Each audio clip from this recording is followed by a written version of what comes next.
오늘은 고난주일입니다. 예수님이 이 땅에 오셔서 고난당하시고 죽으신 고난주간이 월요일부터 토요일까지 있습니다.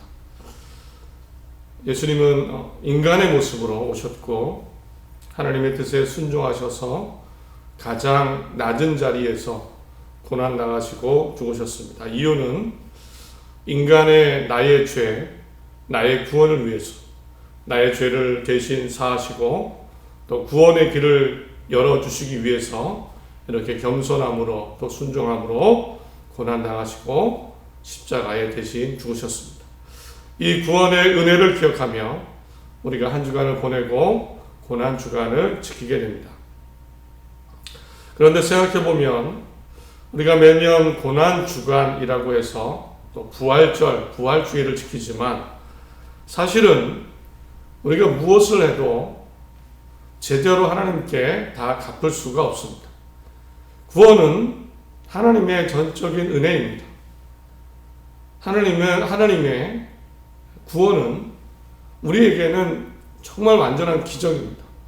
무에서 유, 원래는 죽어야 되는데 우리에게 생명을 주셨기 때문에 우리가 아무리 무엇을 해도 기념하고 기도하고 감사하고 또 금식을 하기도 하고 찬양하고 많은 것을 하지만 우리가 절대 갚을 수가 없습니다. 그래서 정말 중요한 것이 있습니다. 고난주일, 고난주간, 부활주일을 지키면서 정말 우리가 그 하나님의 전적인 구원의 은혜에 무엇을 할 수 있을까? 우리의 어떤 행위로도 안 됩니다. 물론 하나님께 감사해야 되지만 무엇으로도 갚을 수가 없습니다. 그래서 다시 돌아보면 하나님께 드릴 수 있는 최고가 과연 무엇일까? 그것은 바로 내가 구원의 길을 온전히 가는 겁니다. 구원 때문에 오셨는데 내가 그 구원의 길을 바르게 가고 있다. 내가 그 구원을 완성한다면 이것이야말로 하나님께 보여드릴 수 있는 구원의 은혜에 대해서 보여드릴 수 있는 최고의 모습입니다. 디모데전서 2장 4절에 하나님은 모든 사람이 구원을 받으며 진리를 아는 데 이르기를 원하시느니라.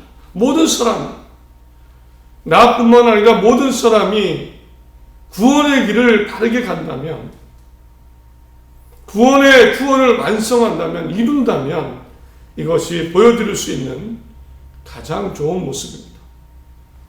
먼저 이 생각을 마음속에 가지시기 바랍니다.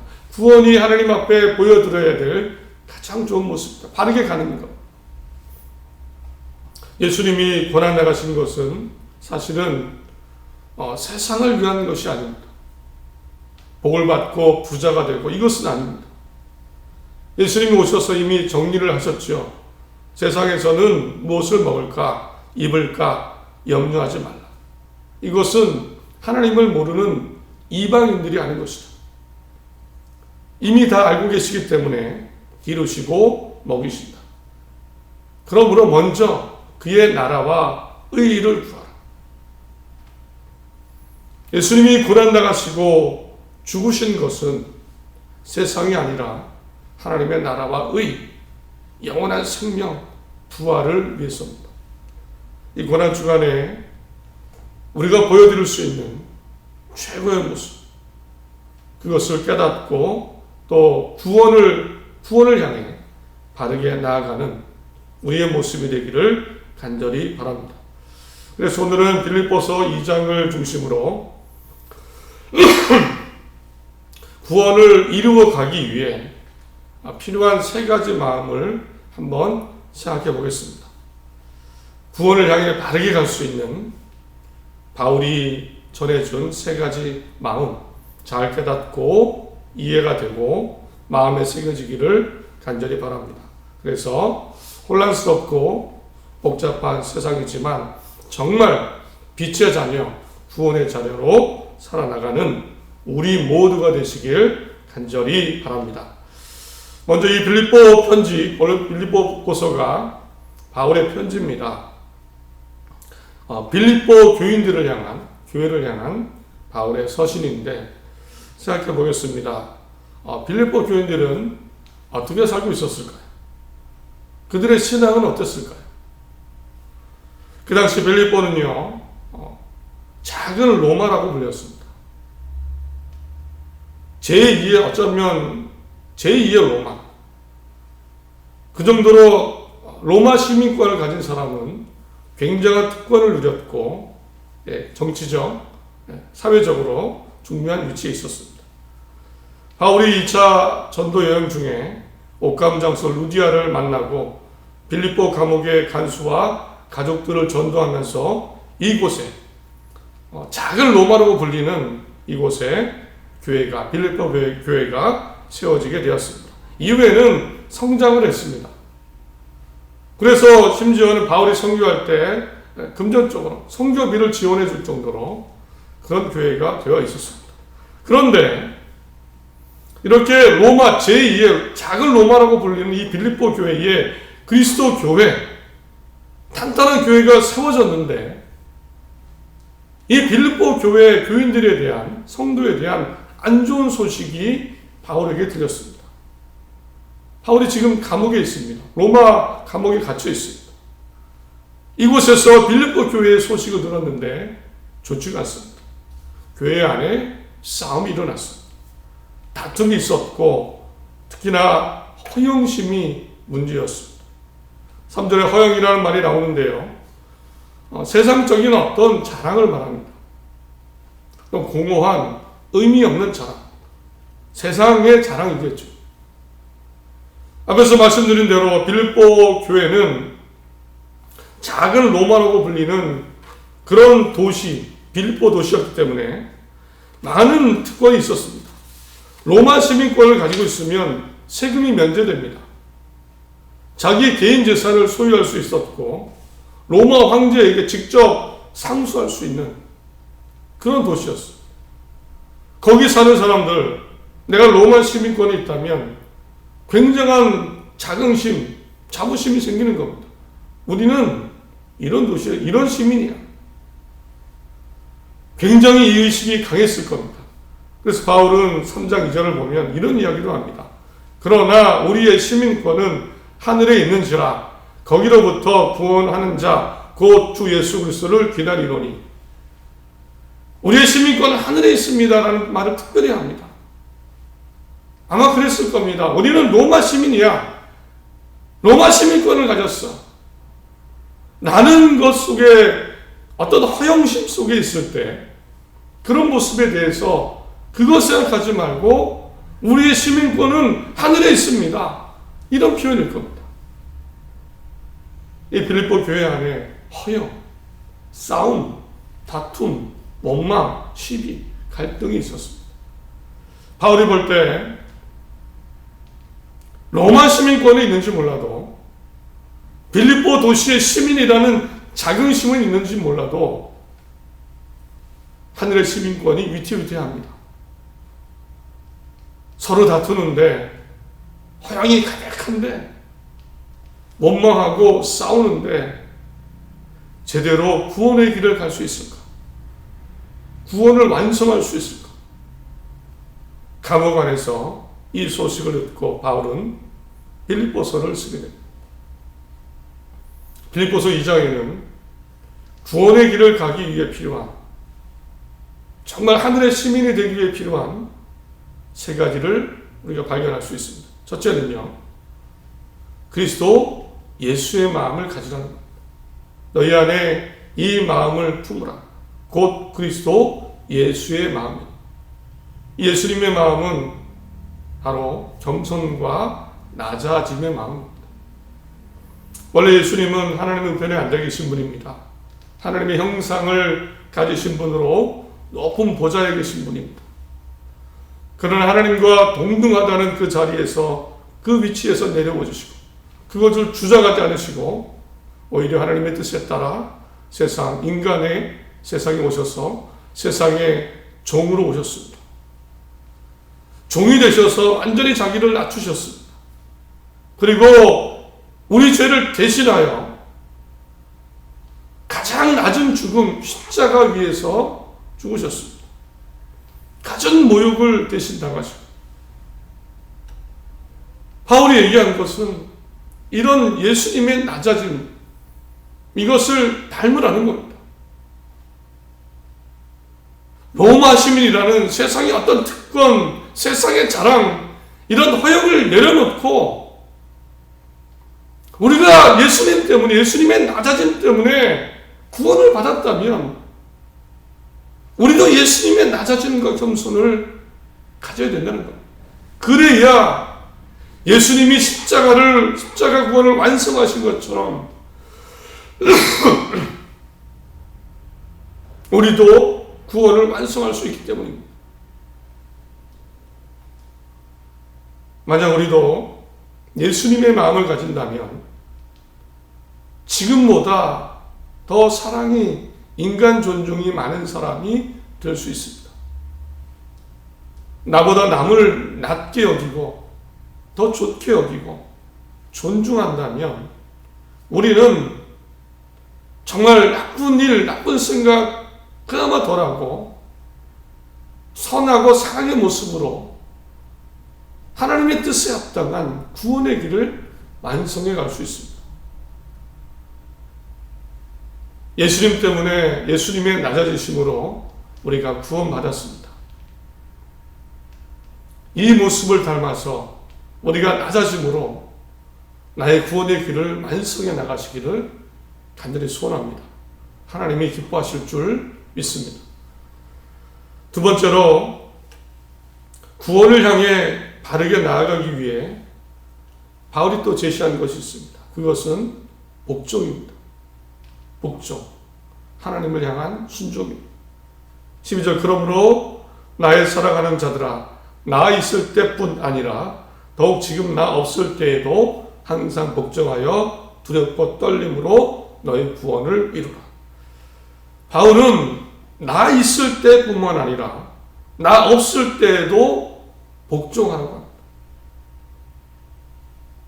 예수님이 하나님께 순종하셨듯이 십자가에 죽으신 것처럼 우리도 하나님께 복종해야 한다는 복종을 강조합니다. 순종을 강조합니다. 뭘 복종하라는 겁니까? 구체적으로 무엇입니까? 그것은 하나님이 하라고 하시는 것에 대해서 복종하라는 겁니다. 순종하라는 겁니다. 구원을 위해 나아간다면 하나님이 말씀하신 것대로 순종하며 그대로 살라는 겁니다. 1절과 3절에 뭘 복종할까? 구체적인 예가 나옵니다. 그러므로 그리스도 안에 무슨 권면이나 사랑의 무슨 위로나 성령의 무슨 교제나 긍휼이나 자비가 있거든 마음을 같이하여 같은 사랑을 가지고 뜻을 합하여 한 마음을 품어 아무 일에든지 다툼이나 허영으로 하지 말고 오직 겸손한 마음으로 각각 자기보다 남을 낮게 여기고. 하나님의 말씀하신 대로죠. 권면, 사랑, 위로, 교제, 긍휼, 한 마음을 품는 것, 서로 사랑하는 것, 복종하라는 겁니다. 하나님의 뜻은. 십계명에 나오는 하나님의 사랑과 이웃 사랑을 복종하라는 겁니다. 그래서 빛의 자녀로 서라는 겁니다. 15절에 이는 너희가 흠이 없고 순전하여 어그러지고 거스르는 세대 가운데 하나님의 흠없는 자녀로 세상에서 그들 가운데 빛들로 나타내며 복종함으로 흠이 없는 순전한 자녀로 세상은 어떻게 사람들이 변해가더라도 그들 가운데 빛으로 서라는 겁니다. 필요한 것 복종, 순종이라는 겁니다. 우리가 죄 짓는 것, 사람이 죄 짓는 것 알면서도 안 하는 거죠. 사실은 모르는 거 아닙니다. 알면서도 안 하는 겁니다. 하나님의 뜻 이미 우리는 다 알고 있습니다. 무엇을 해야 되는지, 무엇을 좋아하시는지. 복종하면 다 되는 것이죠. 순종하면 하나님이 말씀하셨지 이렇게 하라고. 순종하면 되는 것입니다. 순종하는 마음으로 사랑해야 될 줄 믿습니다. 자비와 긍휼, 누군가에 대한 도움도 하나님이 하라고 하셨습니다. 주어하시는 겁니다. 세상이 허락하지 않습니다. 세상이 사랑이 식어가고 있죠. 그러나 이것뿐만 아니라 우리의 마음도 똑같습니다.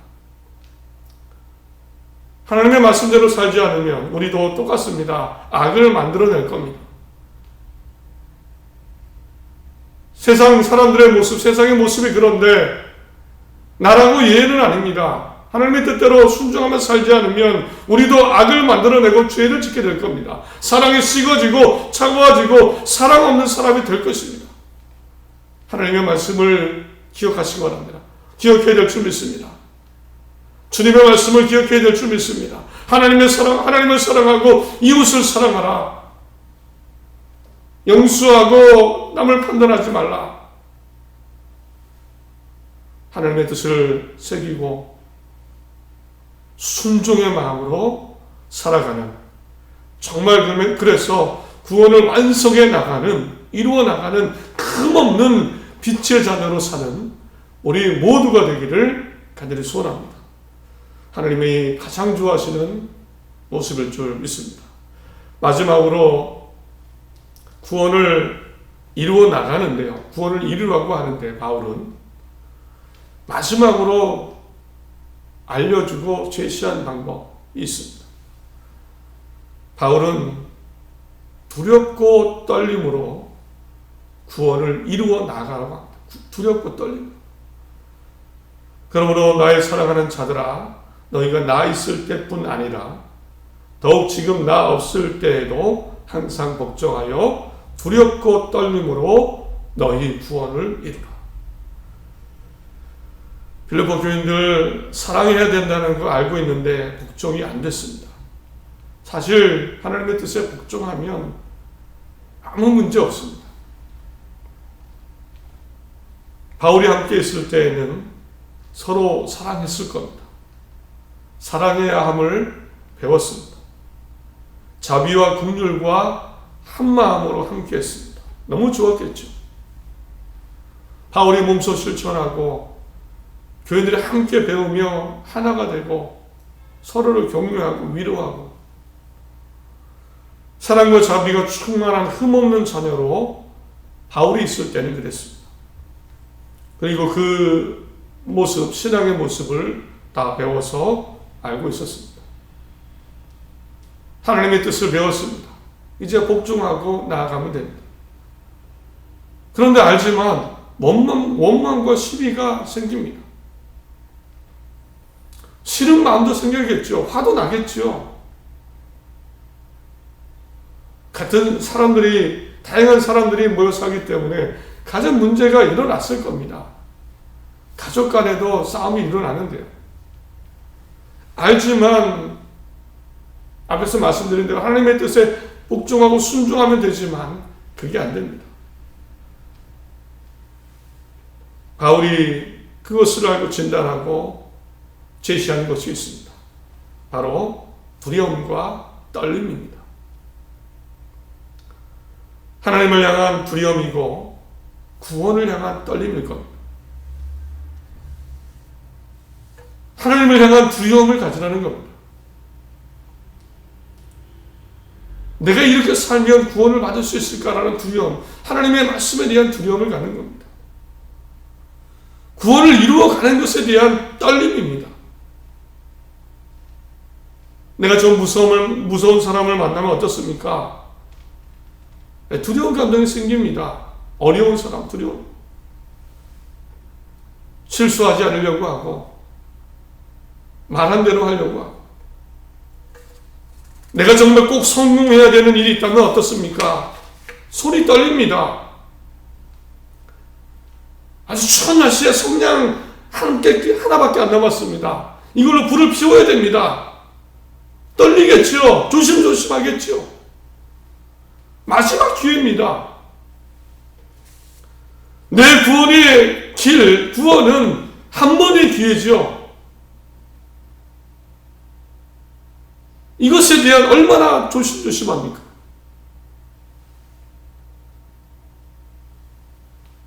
바울은 얘기합니다. 구원의 길을 가는데, 많이 이루어가는데 두렵고 떨림이 있어야 됩니다. 하나님의 말씀에 하나님에 대한 두려움. 하나님의 말씀대로 살아야지. 말씀대로 살아야 하나님이 정말 예비하신 구원을 주시겠지. 아브라함이 왜 아들 이삭을 바치라는 하나님의 명령에 순종했습니까? 물론 아들이란 이삭을 하나님이 살리실 거야, 이런 부활의 믿음도 있었습니다. 또한 더불어 가장 강한 마음이 있었는데 사실은 하나님이 두려운 겁니다. 하나님의 말씀인데 해야지. 하나님의 말씀인데 거기 갈 수가 없습니다. 아브라함 평생 이런 마음으로 살았습니다. 그래서 하나님 앞에 바로 설 수 있었습니다. 하나님의 큰 사랑을 받은 다윗, 뭐 하나 할 때마다 하나님께 물어봤습니다. 올라가야 됩니까? 싸워야 됩니까? 말아야 됩니까? 하나님 어디로 가야 됩니까? 이랬던 다윗이 나중에 왕이 되고 자신의 충직한 부하를 죽입니다. 살인입니다. 왜 그랬을까요? 가장 큰 이유 중에 하나는 하나님이 두렵지 않았기 때문에. 하나님이 두렵지 않으니까 하나님의 싫어하시는 일에 순종하지 않았습니다. 하나님 구원은 하나님이 우리에게 주셔야 되는 겁니다. 이게 순서입니다. 내 입으로 생각으로 구원이 다 됐어 한다고 되는 게 아니고 하나님 앞에 갔을 때 주셔야 완성되는 겁니다. 얼마나 구원이 조심스럽습니까? 구원을 이루어 나가는데 하나님의 뜻대로 우리가 얼마나 잘 살아야 됩니까? 하나님이 안 주시면 어떡합니까? 내가 구원에 합당하지 않으면 어떡합니까? 이런 떨림이 있을 때 죄의 본성을 가진 우리는 그나마 잘 살 수 있습니다. 물론 갑갑하겠죠. 갑갑할 수 있습니다. 내가 왜 굳이 이렇게 살아야 될까? 다른 사람은 이렇게 살지 않은데 유별나게 살아야 되나? 요즘 세상이 많이 바뀌었는데 개인주의고 법에 저촉되지 않으면 괜찮은데 내가 그리스도인이라고 이렇게 살아야 되나? 사랑하고 돕고 양보하고 희생해야 되나? 이런 마음이 들 때에 갑갑할 수 있습니다. 자유롭지 않다고 해서 느낄 수도 있습니다. 그러나 거기에 참 자유가 있습니다. 그 속에 하나님의 평안이 있습니다. 하나님의 기쁨이 있습니다. 그리고 진정한 영원한 생명, 구원이 있습니다. 하나님이 함께 하시기 때문입니다. 두렵고 떨림, 우리 모두 회복하기를 원합니다. 하나님을 향한 두렵고 떨림, 구원의 완성을 향한 두렵고 떨림, 참 자유와 평안을 하나님이 허락하심을 믿습니다. 말씀을 맺습니다. 고난주일, 고난주간의 시작입니다. 구원의 은혜, 십자가 예수님의 고난, 다 은혜입니다. 그러나 가장 중요한 것은 주님이 원하시는 것은 우리가 구원의 길을 향해 바르게 나아가는 겁니다. 우리가 보여드릴 수 있는 최고의 모습입니다. 이 마음을 가지시기 바랍니다. 예수님의 겸손과 낮아짐을 가지시기 바랍니다. 사람을 더 좋게 대하게 될 것입니다. 하나님을 향한 복종의 마음, 하나님의 말씀에 대한 복종의 마음을 가지시기 바랍니다. 하나라도 더 사랑할 수 있을 겁니다. 하나라도 더 하나님의 뜻대로 살 수 있을 겁니다. 마지막으로 하나님을 향한 두렵고 떨림, 내 구원의 완성을 향한 두렵고 떨림을 가지시기 바랍니다. 갑갑하다고 느낄 수도 있겠지만 분명 하나님이 참 평안을 주십니다. 참 자유를 주십니다. 하나님이 참 구원을 허락하십니다. 고난 주간을 잘 보내시고요. 정말 예수님의 부활이 나의 부활이 될 수 있도록 내 마음을 정리하시고 하나님이 기뻐하시는 구원을 이루어 나가는 그런 한 주의 삶, 앞으로의 삶이 되시기를 간절히 소원합니다. 여전히 코로나가 진행 중입니다. 한치 앞을 알 수가 없지요. 어떤 결정을 하고 어떤 일을 할지 모르지만 그러나 하나님이 함께 하십니다. 우리가 있는 자리, 그것이 교회이든 가정이든 삶이든 하나님 구원을 허락하신, 구원까지 허락하신 하나님이 함께 하십니다. 이 하나님을 의지하시고 힘차게 한 주를 살아나가시기를 간절히 바랍니다. 기도합니다.